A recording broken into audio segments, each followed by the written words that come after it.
dateng sesami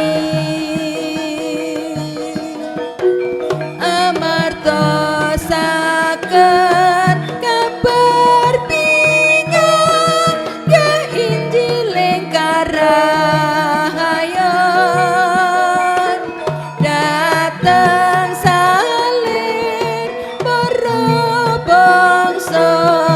ning alam donya tiyang pitados kedah wonten pandamel kang nyata klayan ikhlas pitulungi tiyang kang sinang soro sanadyan kita pinangkanyo saking maneka bangsa ging sesarengan nindakaken pakaryan kang mulya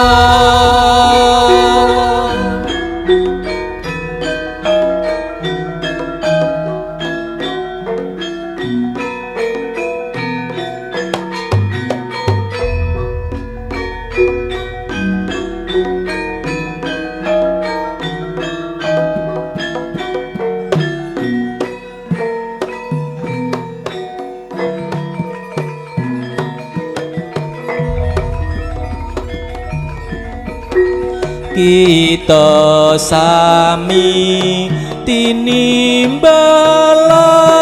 supados nderek ngladosi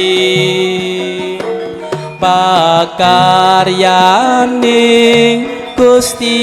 Yesus dateng sesami amartosaken kabar bingah nggih Injil ing karahayon datan salir para bangsa ing alam donya tiyang pitados kedah wonten pandamel kang nyata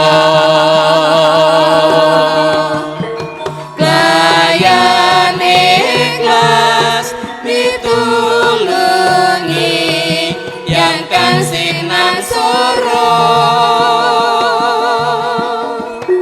sanadyan kita pinangkanyo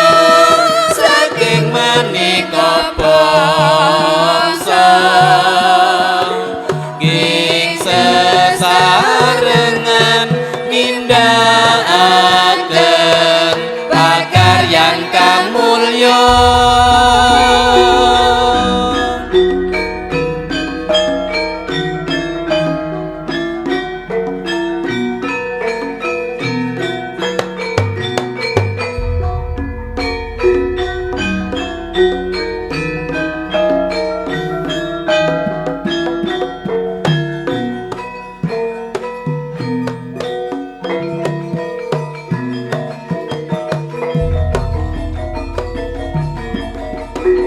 kita sami tinimbalan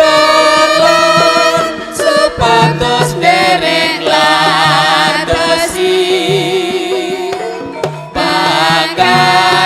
pakaryaning Gusti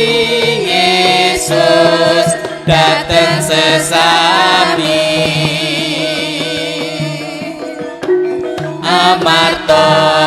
amartosaken kabar bingung ke Injil ing karahayon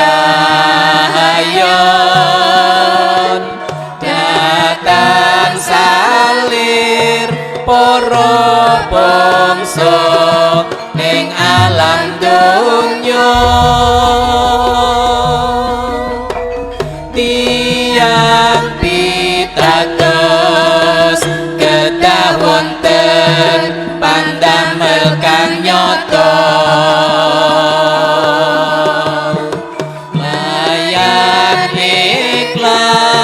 pitulungi